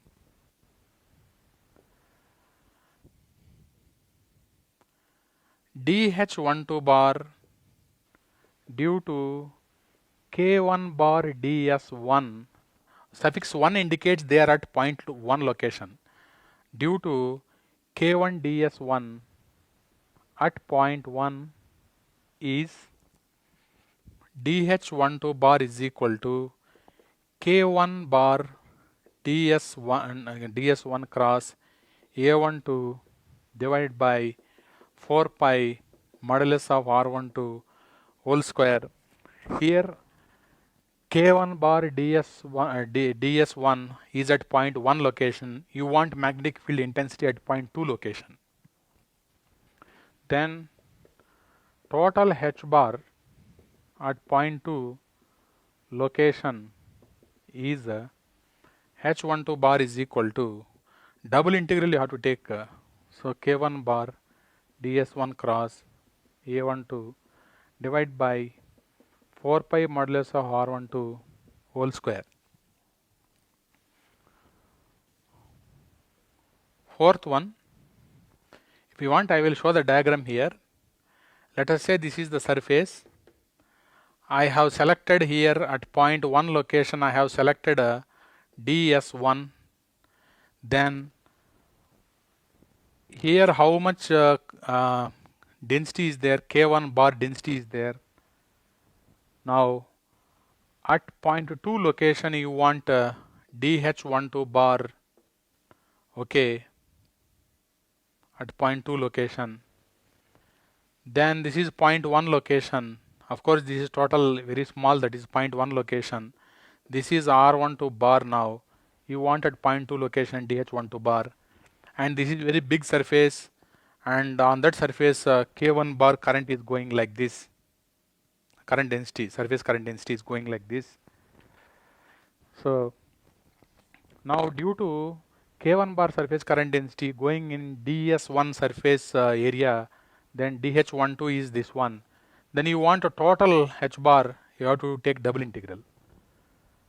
Similarly, if there is big volume here,